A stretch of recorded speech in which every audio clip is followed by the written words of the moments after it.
Hello friends, welcome to CS centre. आज एक नया टॉपिक बहुत इंपॉर्टेंट है जो हमें आज इस समय न्यूज में देखने को मिल रहा है। आप पीछे अगर बैकग्राउंड पे देखेंगे, यहाँ पे तो लिखा हुआ है एमएसपी को लेकर के। तो हमारे दिमाग में हमेशा आता है एमएसपी क्या होती है, क्योंकि साल में 2-3 बार न्यूज में होता है। पिछले 2-3 साल पहले अगर देखें तो वहाँ पे बहुत बड़ा एक प्रोटेस्ट हुआ था दिल्ली बॉर्डर पे, अगर आप रहे होंगे तो। जो सिंधु बॉर्डर है, मतलब कि फार्मर्स मतलब एक सालों तक प्रोटेस्ट करते रह गए, वहां पे अपना डेरा डाल रखे थे, प्रोटेस्ट चल रहा था। तो ये रियल में एमएसपी होती क्या है, इससे पहले अगर मैं जाऊं अपने टॉपिक पे डिस्कस करूं, एक आपके लिए बहुत अच्छी इंफॉर्मेशन है कि अगर आप 2024 यूपी पीसीएस में अगर अपीयर होते हैं तो सीएस सेंटर दिल्ली जो free of cost crash course चला रही है, ऑनलाइन ऑफलाइन दोनों में, ठीक है। और उसके लिए आप चाहे तो एनरोलमेंट कर सकते हैं और फ्री ऑफ कॉस्ट, कोई जो कि रजिस्ट्रेशन का कोई फीस चार्जेस नहीं है और ना ही कोई आपको जो कि क्लासेस का कोई चार्जेस देना, कंप्लीटली फ्री ऑफ कॉस्ट है। और क्रैश कोर्स रहेगा आपको 16 डे, मतलब 60 डेज के अंदर, 2 महीने के अंदर आपका यूपी पीसीएस का पूरा सिलेबस कवर करवाया जाएगा प्रीलिम्स के पॉइंट ऑफ व्यू से। उसमें स्टैटिक्स भी होगा और करंट अफेयर्स भी होगा, ठीक है। और अगर आप चाहते हैं, इंटरेस्टेड हैं, ज्वाइन करना चाहते हैं, और तो अब एड्रेस पे दिए गए नीचे बॉक्स में वहां पे जो कि लिंक्स मिल जाएंगे। और उसके साथ अगर वहां पे देखेंगे नीचे टाइटल भी लिखा हुआ है, कॉन्टेक्ट नंबर है, ईमेल आईडी है, आप कॉन्टेक्ट कर सकते हैं, ठीक है। व्हाट्सएप भी कर सकते हैं, दोनों नंबर पे अवेलेबल है व्हाट्सएप, ठीक है। तो आते हैं हम यहाँ पे एमएसपी को अपने लेकर के। एमएसपी का जो टॉपिक है हमारे एग्जाम्स के पॉइंट ऑफ व्यू से, इसको हम डिस्कस करेंगे। इसको डिस्कस करने से पहले हम आपको एक बैकग्राउंड बताएंगे। अगर आप फैमिली बैकग्राउंड से कांटेक्ट करते हैं, ठीक है, तो आप एग्रीकल्चर के पूरे जड़ तक जाएंगे और उसकी हर एक प्रॉब्लम को आप अपने पर्सनल लेवल पे भी जो कि रियलाइज कर सकते हैं कि रियल में प्रॉब्लम क्या है एग्रीकल्चर में, ठीक है। लेकिन हमारा एग्रीकल्चर प्रॉब्लम नहीं, एग्रीकल्चर प्रॉब्लम से इशू आज का टॉपिक नहीं है हमारा, एमएसपी से लेकर के मैं बैकग्राउंड बताऊंगा। उससे पहले न्यूज में क्या है ये देख लीजिए। अभी गवर्नमेंट ऑफ इंडिया के एमएसपी जो राबी फसल है, मतलब आने वाली जो विंटर फसल है, उसके लिए एमएसपी को लेकर के कई स्टेट अपने जो कि नाराजगी और इस तरह की कुछ चीजें बोले हैं। और मानसून कंटिन्यू ना होने की वजह से एक भी प्रॉब्लम आई है। तो उसमें कुछ जो स्टेट्स हैं अपने अपने कंसर्न्स इशू करके सेंट्रल गवर्नमेंट के पास भेजे हैं। तो यहाँ पे आप अगर देखें, मैं न्यूज़पेपर में सीधे गूगल के खोल रखा हूं, मैं यहाँ पे आपको टाइटल दिखाऊंगा डिफरेंट डिफरेंट जो है कि हेडलाइन से, ठीक है। यहां पे आप रियलाइज करेंगे कि नहीं क्या प्रॉब्लम है, देख सकते हो। पहले मैं सबसे पहले यहां पे देखिए इंडियन एक्सप्रेस है, रीजन वैरी, ठीक है। अब यहां पे देखिए हेडिंग क्या दिया है इंडियन एक्सप्रेस में, region varied state agree MSP fixed by centre not enough. ये कह रहा है कि जो सेंट्रल के द्वारा जो कि एमएसपी जो की जाती है वो सफिशियंट नहीं है। अब दूसरे में द ट्रिब्यून में क्या बोला जा रहा है, फार्मर सेलिंग बाजरा बिलो एमएसपी गवर्नमेंट ये टैक्स। एक सेकंड, थोड़ा सा हमने लगता है कि स्क्रॉल कर दिए। कह रहा है फार्मर जो कि बाजरा जो कि एमएसपी के नीचे बेच रहे हैं, उसके पीछे गवर्नमेंट ने क्या प्रोक्योरमेंट कॉल लिख किया उसके बारे में बता रहा है। फिर डेकन हर डल है, यहां पे करा NITI Aayog, department of the commerce red flag MSP hike sitting WTO subsidy and inflation को लेकर के है। 2 दिन पहले का ये जो बात कही गई है, इसको हम डिस्कस करेंगे। इसी के साथ एक चीज और है, न्यू इंडियन एक्सप्रेस करके, already hit by law MSP pedi farmer in the Tanjore now disappointed by the miss agreed incentive को लेकर के है। इसके बाद द वायर में देखेंगे तो ये कह रहा है, is Indian agriculture follow to policy. सवाल कर रहा है जो द वायर, वायर देखिए बड़ा ही क्रिटिसाइज जो कि किसी आर्टिकल को लेके करता है। इसमें यह कह रहा है कि क्या भारत में जो एग्रीकल्चर है वो 2 पॉलिसी फॉलो करती है, एक भारत खुद अपनी डोमेस्टिक और दूसरा डब्ल्यूटीओ क्या है कैसे, उसको लेकर के डिस्कस करें। फिर दैनिक जागरण जो कि दे रखा है, फिर उसके बाद आगे मतलब बहुत से मतलब इसमें आर्टिकल लेकर के एमएसपी पे आए हुए हैं और बड़ा ही ये बर्निंग इशू है। और एग्रीकल्चर इकोनॉमिक इकोलॉजी इन्वायरमेंट, मैं यहाँ पे अपना पेज ओपन कर रहा हूँ, मैं आपके साथ डिस्कस कर रहा हूँ। अभी यहाँ पे मैं इस समय अगर यूपीएससी की बात करूँ या फिर यूपीएससी की या फिर यूपीपीएससी की, ठीक है, Uttar Pradesh public service commission UPPSC की, तो इसमें आप देखेंगे कि मेजर जो सवाल होते हैं, इनका जो है कि अगर मान लीजिए 100 क्वेश्चंस पूछे जाते हैं तो इस समय 40 से लेकर के 50 ये 2 ही से 3 सब्जेक्ट टॉपिक हैं जहां से सवाल पुट अप करते हैं। एक इनका बहुत फेवरेट है इकोनॉमी, इकोनॉमिक्स। इकोनॉमिक्स में स्पेशली अगर बात किया जाए तो एग्रीकल्चर भी इस समय काफी जो कि फेमस है, और बैंकिंग। बैंकिंग इकोनॉमिक्स को आप एग्रीकल्चर में भी डाल सकते हो, जियोग्राफी में भी डाल सकते हैं। दूसरा है इकोलॉजी, इकोलॉजी एंड इन्वायरमेंट। क्या है? इकोलॉजी एंड इन्वायरमेंट है। और तीसरा की अगर बात करते हैं, तीसरे में आपका आ जाता है इकोनॉमिक, पहला हो गया, दूसरा ये हो गया, और तीसरे में अगर आए तो कॉन्टेम्प्रेरी इशू ज्योग्राफी, जो मैपिंग वगैरह से लेकर के पूछा जाता है, ये चीजें हैं। तो इसमें से जो सवाल पूछे जाते हैं 40-50 सवाल हो जाते हैं, और ये जो कि करंट अफेयर्स में ही होता है। इसी के साथ हम यहाँ पे डिस्कस करें, एमएसपी के बारे में डिस्कस करें पूरा डिटेल में। आज पूरा जो कि 360 डिग्री जो डिस्कशन होता है उसको लेकर के आप बोल सकते हो। यहाँ पे मैं जो डिस्कस करना है, सबसे पहले मैं 1 सेकेंड आप थोड़ा सा होल्ड रखिए, फिर इसके बाद करते हैं, ठीक है। यहां पे एमएसपी की जो बात की जा रही है, हम बैकग्राउंड ले रहे हैं एमएसपी। एमएसपी सबसे पहले मिनिमम सपोर्ट प्राइस, न्यूनतम समर्थन मूल्य जो हिंदी में बोलते हैं। इसका जब इंट्रोड्यूस किया गया, ऑब्जेक्टिव क्या था? देखिए बैकग्राउंड बता रहा हूं आप लोगों को। जब 1947 में इंडिया इंडिपेंडेंट हुआ, एग्रीकल्चर इतनी बुरा हाल हुआ था कि आप बिलीव नहीं कर सकते। बुरा हाल का यहां पे कॉन्टेक्स्ट ये है दोस्तों कि इंडिया फूड प्रोड्यूस जो करता था इतना नहीं कर पाता था कि अपने लोगों को जो है कि वो फूड प्रोवाइड कर पाए, गेहूं चावल, ऐसा संभव नहीं हो पाता था। तो मतलब ये किसी और कंट्री पे डिपेंडेंट थे। और इसके साथ जिस कंट्री पे डिपेंडेंट थे, स्पेशली यूएसए था, ये बार्गेनिंग करता था, आप ये करेंगे तब हम आपको फूड देंगे, ये करेंगे तब फूड देंगे।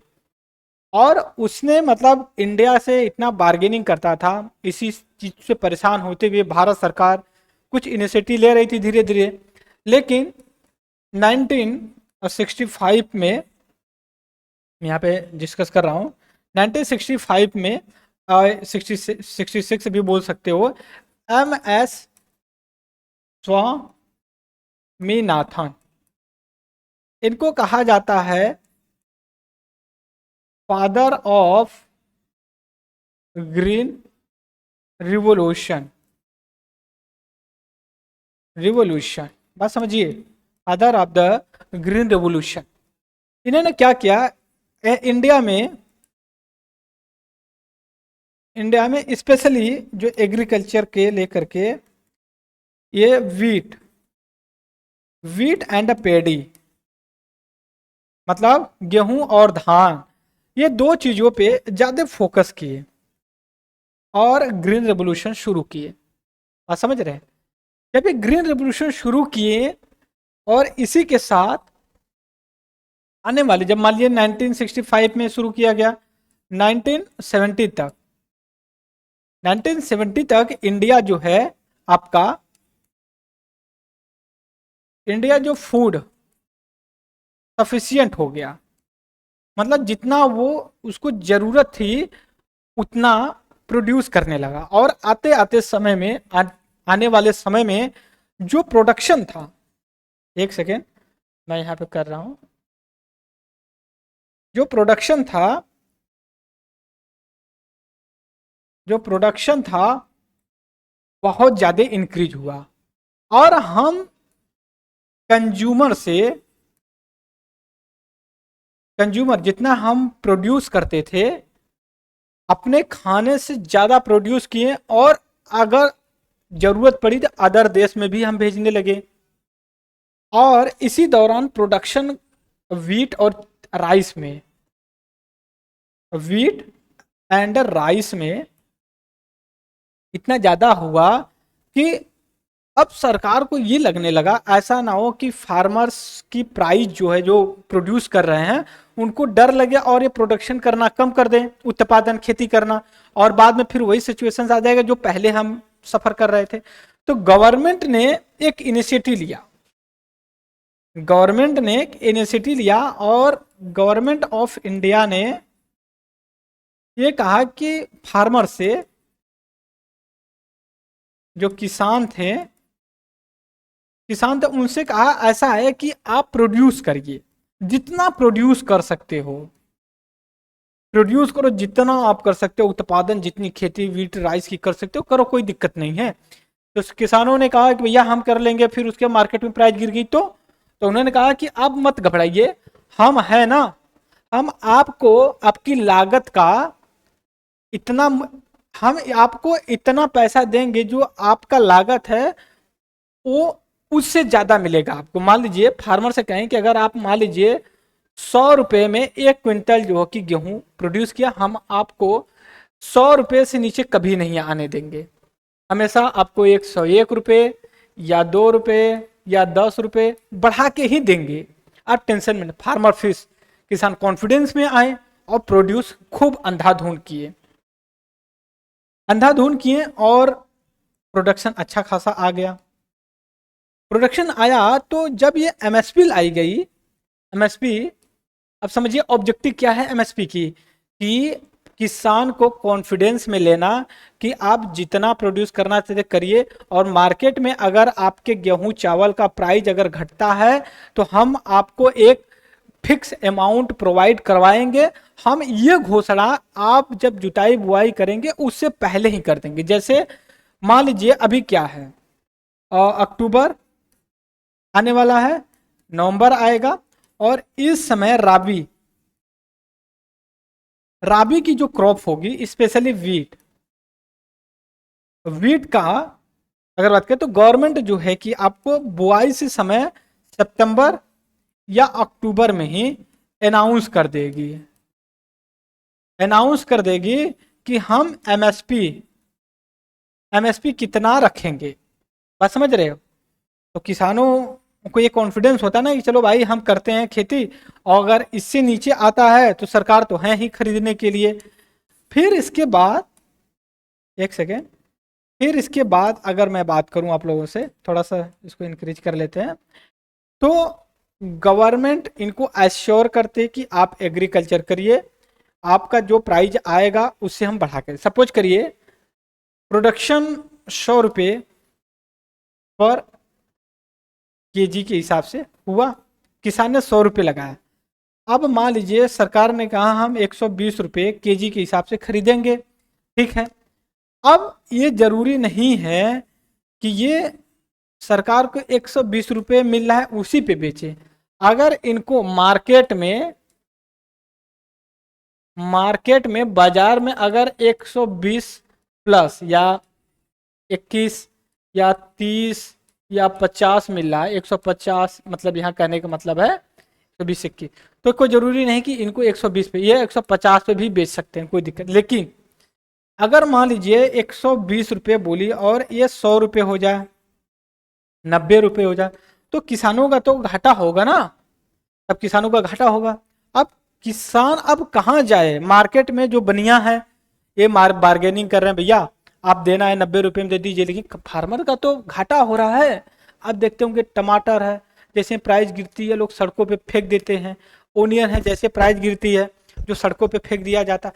ये जो सारा सिनेरियो है, ठीक है, और उन्हीं की चीजों के साथ होता है जिन पे एमएसपी नहीं लगती है। तो पता है टमाटर पर नहीं दिया जाता है एमएसपी, लेकिन जब वीट वगैरह की बात आती है इस पे दी जाती है। तो किसान कहता है कोई दिक्कत नहीं, आप 100 रुपये मत बेचिए, हमें ही जो कि 120 रुपये में दे दीजिए। तो किसान इंडिपेंडेंट होता है कि इसको जहां मन करे वहां जो कि बेच सकता है। अब जो 2019 और 20 में जो दिल्ली में जो फार्मर्स जो प्रोटेस्ट कर रहे थे, उनका डिमांड क्या था? डिमांड ये था कि जो अब ये फार्मर्स का जो प्रोटेस्ट था, एक सेकेंड,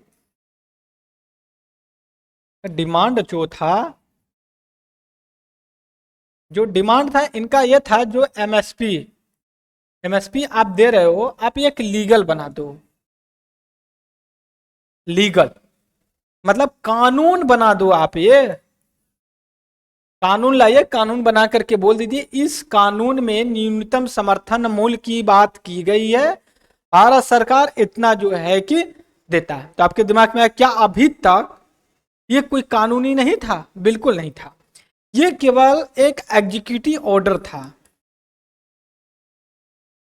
एग्जीक्यूटिव मतलब जो कार्यपालिका होती है उसका एक बस प्रपोजल था कि हम घोषणा कर रहे हैं। ऐसा नहीं कि बिल पास होता है पार्लियामेंट में फिर जो कि आता है, ऐसा चीज नहीं थी उसमें।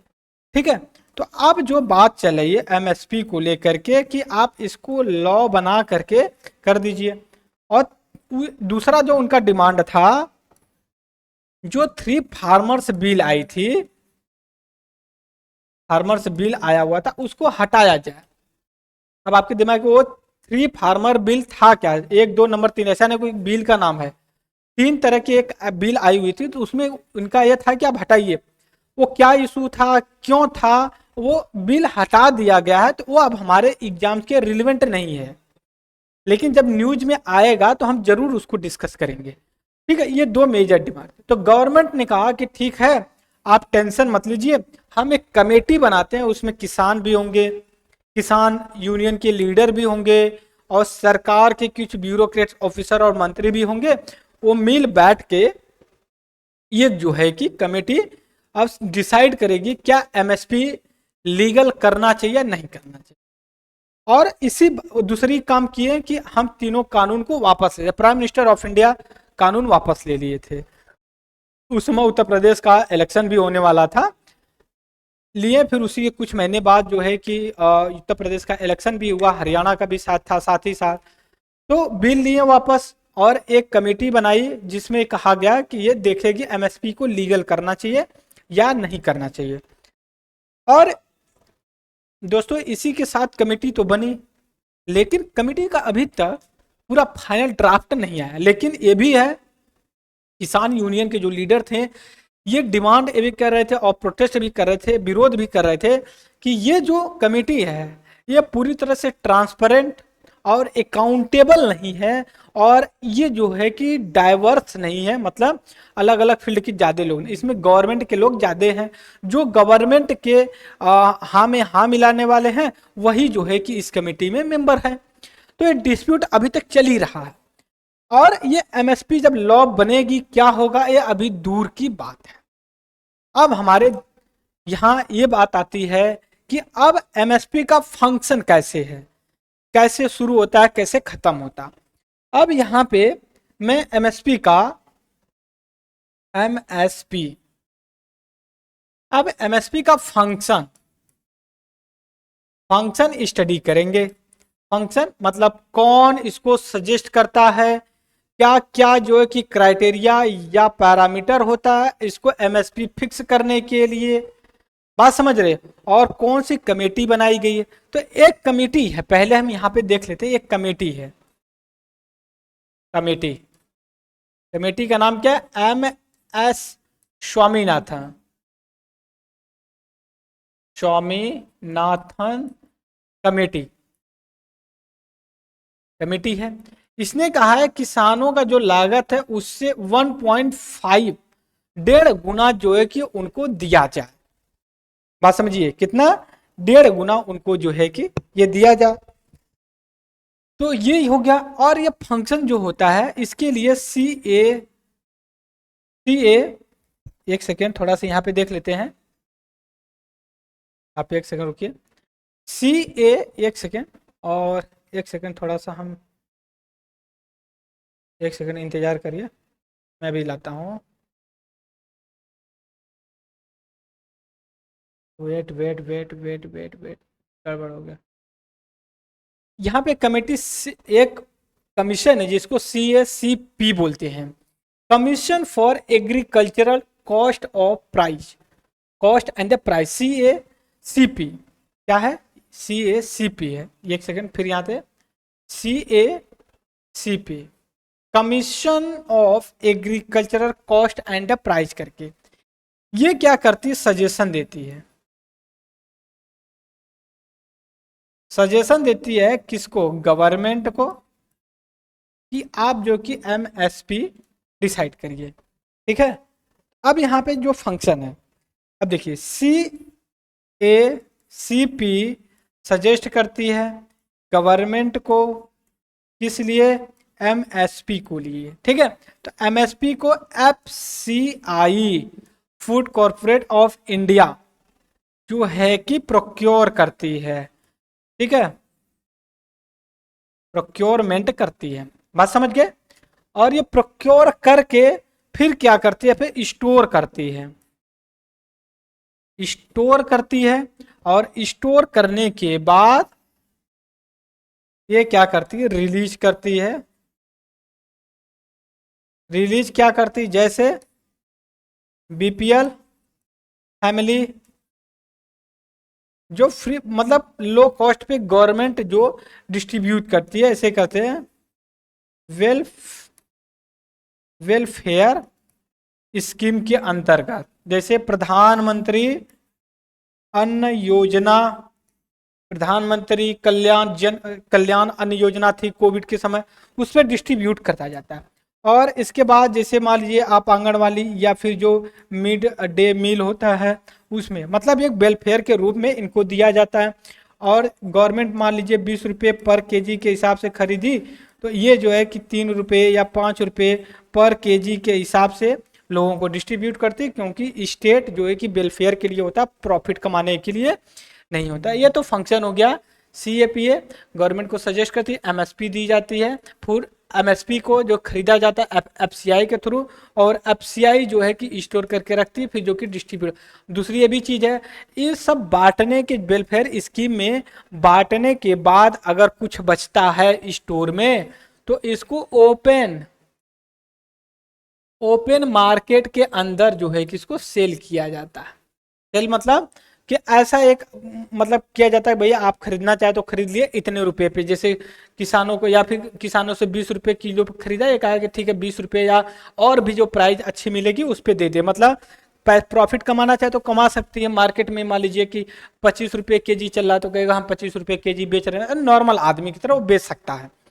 तो अब हम यहाँ पे आएंगे, जो हमारा है यहाँ पे MSP को लेकर के आए हम, MSP को डिस्कस किए। और इसके बाद यहाँ पे देख सकते हो आप डिफरेंट MSP का जो पिक्चर भी दिया गया है। यहाँ पे देखिए द ट्रिब्यून का जो आर्टिकल आया हुआ है, हमने पहले भी डिस्कस किया। अब यहाँ पे हम चलेंगे, बैकग्राउंड डिस्कस करेंगे किसके, MSP का। MSP सबसे पहले देखिए part of the larger set of the agriculture policy in India में है, ठीक है। और इसके साथ अगर और देखने की कोशिश करें तो ये MSP जो होती है लगभग जो एग्जिस्ट करता है, उसके लिए भी हमने 1960 से लेकर के चला आ रहा है अभी तक। मार्केट इंटरवेंशन करती है गवर्नमेंट ऑफ इंडिया कि मार्केट में अगर प्राइस गिर जाए तो हम जो कि खरीद लेंगे वहां से, ठीक है, ये सारी चीजें करती हैं। इसी के बाद अगर हम और नेक्स्ट पेज पे चलते हैं अपने, एक सेकेंड, तो जो CA कमीशन फॉर एग्रीकल्चर, यहाँ पे मैं देख लेता हूँ, commission for agriculture cost and the price, ये अपेक्स एडवाइजरी बॉडी होती है मिनिस्ट्री ऑफ एग्रीकल्चर, जो सजेस्ट करती है कि भैया जो कि आप इनके फार्मर से इतने जो कि प्राइस पे ये जो खरीद लीजिए, क्योंकि इतने इनकी कॉस्ट आई है, जैसे भी करके। इसी के साथ अगर हम और नेक्स्ट पे चलते हैं तो ये MSP होती है फूड कॉर्पोरेट ऑफ इंडिया, हमने डिस्कस किया, ये जो कि प्रोक्योर करता है। फिर इसके बाद जो national agriculture cooperation market federation है, नाफेड है, ये जो कि इन्वॉल्व होता है इम्प्लीमेंटेशन के लिए हेल्प करता है FCI का, और जो कि FCI दोनों कोऑर्डिनेट मिलकर के करते हैं।